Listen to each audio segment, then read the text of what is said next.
The Meizu mx4, despite some issues in translation from the Chinese market, turned out to be a pretty solid device with quite a bit to offer. But with a Pro version, Meizu has upped the ante in just about every aspect.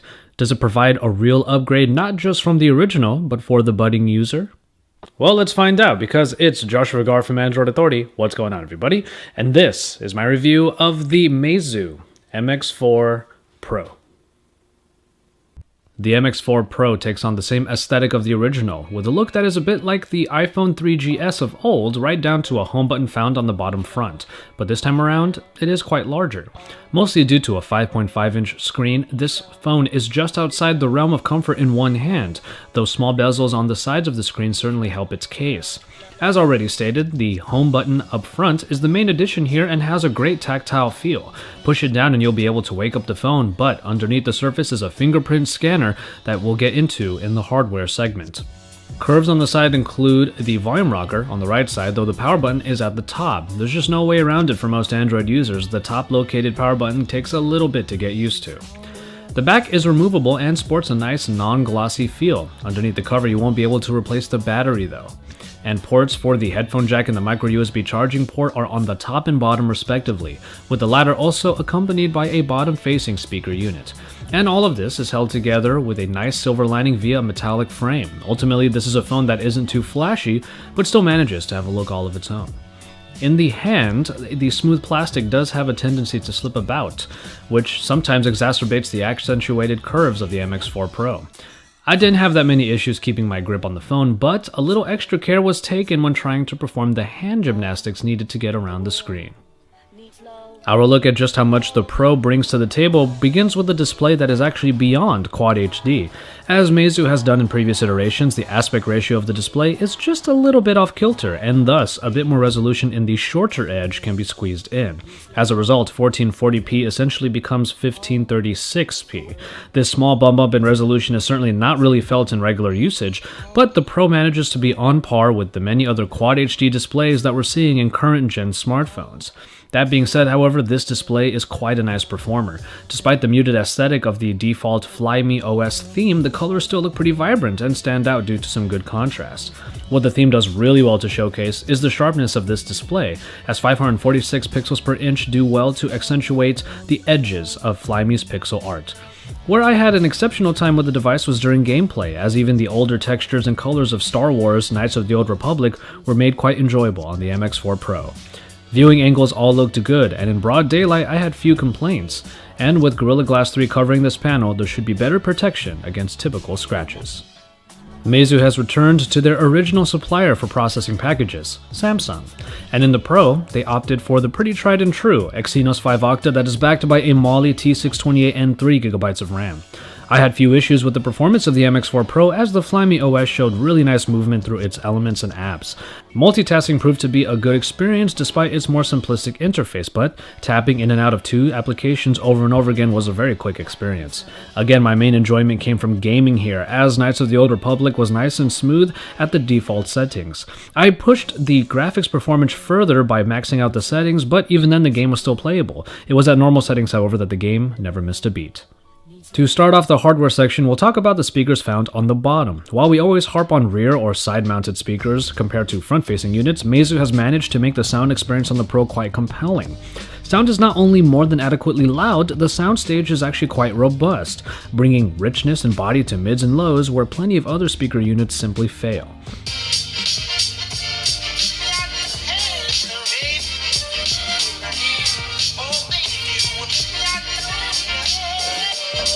And with the hi-fi enhancement option available in the settings, the same great sound experience is available when plugging a pair of headphones in. The good news continues with the fingerprint reader under the front home button. This is a press type of reader, meaning you just have to rest your finger on top. What makes this reader so good, however, is the fact that you can wake the phone with that same button. Press down, wake the phone, keep your finger in place, and the phone is unlocked. Meizu claims that you can go from prone to working in about half a second, and while I haven't actually timed it, it certainly feels pretty fast. You can also set fingerprints to unlock apps and other portions of the phone. Ultimately, it's a very reliable fingerprint reader, and I know that because for a few days there, I actually forgot what my unlock pattern was. During that time, I just kept using my thumbs to easily unlock the phone, and that was more than good enough. What was actually a bit of a sore spot for me was in the connectivity. Now, I completely understand that a phone from a foreign market might have some trouble connecting to the mobile networks here in the West, but using my T-Mobile and AT&T SIM cards simply did not get me faster than 3G internet on here, and even then connectivity was spotty at best. I'm sure that versions of this phone that are made for the West will definitely fare a lot better. That was just my experience with this particular phone. And in battery, I also had a pretty uneven experience. A phablet-sized 3350 mAh battery is in the mx4 Pro, and while it should be able to make the phone last quite a while, I simply didn't really have that experience. Now, to begin with, having mobile network connectivity issues made it tough for me to have real day-to-day usage on here and be able to test the battery life on there. But I still had some interesting incidents. Mainly, overnight, when I had this phone basically on standby, as you can see here, it drained the battery overnight. Now, it's something that happened more times than not, and I thought that it was because I had apps running in the background, but even when I fixed for that, I still had a couple of instances where the phone would be dead in the morning when I left it, maybe around 75%. I will say that more recently this hasn't been an issue, but it happened more times than is negligible.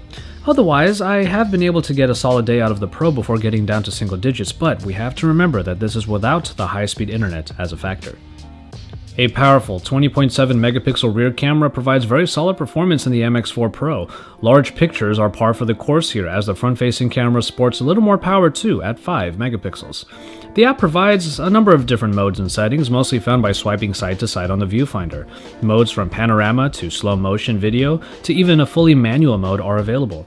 Settings in the auto mode include HDR, which does a pretty good job of improving color output on a shot, though without the higher saturation, this effect is essentially what night mode produces.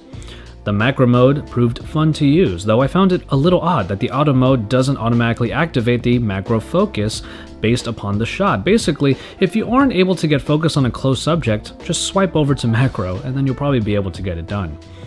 And for self-portraits, there is the Beautify mode Asian market phones are so known for. Here's a shot of me normally, and then a shot of me as you can see via screenshots, showing that all the settings are at max. Videos in 4K can be captured and they look mostly good, though a lack of stabilization might make them finicky at times. And slow motion video can be captured at 720p resolution at a speed of 100 frames per second, exported out to 25 frames per second. Picture quality was actually quite good for the mx4 Pro, as details were very well captured and colors looked appealing when you could capture them correctly. I say this because I found exposure and white balance in auto mode to be a little bit jumpy. You have to be sure that what you want to get is what you see in the viewfinder. Nonetheless, when you can get a good shot off, you can be certain it's going to be pretty good. Even in low-light situations, the camera manages to bring about a pretty nice result, and if you needed a boost, the HDR and night modes will do well to enhance the scene. Just keep your hands as steady as you can when doing so. My only real gripe with the camera was a bit of a slow autofocusing time. The Pro certainly isn't the worst performer here, but it also isn't the best either. And finally, in software, we get the Flyme OS, a different take on Android that is a bit more simplistic than its more well-known competitors. What you see is what you get in this interface, as there is no app drawer, and all icons thus have to be arranged in folders for organization. You may have noticed by now that there are no capacitive keys on this device, and this is because contextual soft keys appear when needed in applications. To go backward, the home button is your friend. The notification dropdown has a slew of different options available, and in the settings area, different panels are used to navigate the many options. The only real hidden area in Flyme is the recent apps interface, which is accessible via a swipe up from the bottom of the screen. Thankfully though, all of this is customizable via a theme engine that, as Meizu is so nice to point out, will be mostly in Chinese for the moment. Speaking of translations, there are a few holes in the text of the device, as obviously there was room to fit the many elements of Chinese characters, but when translated into English, the phrases might be too long for these menus. And also, some of the literal translations themselves can be a bit uneven. That all being said, I actually enjoy what I see in the Flyme OS. It might be really simplistic, but then again, that's something I do tend to like in operating systems. The soft keys on the bottom in that contextual bar remain one of my favorite parts, but another bright spot was in the keyboard, where you could actually swipe down from one of the letters in order to get to the numbers and symbols easily rather than just holding down. I never felt overwhelmed by the elements, though that could change if you have too many applications installed.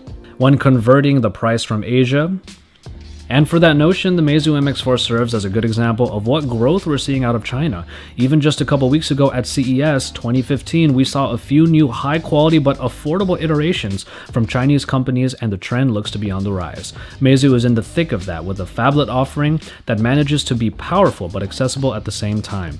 Its design choices aside, the shell is just a casing for all of the power that is found underneath. A Quad HD display, good performance, an enjoyable soundstage, and an above average camera all make the mx4 Pro a package we do hope to see in the West pretty soon. Being fully outfitted for Western markets would certainly alleviate the problems I had with my particular units. Well, it might not stand out that much, but dig a little deeper and you'll find yourself a fun and powerful phone in the mx4 Pro.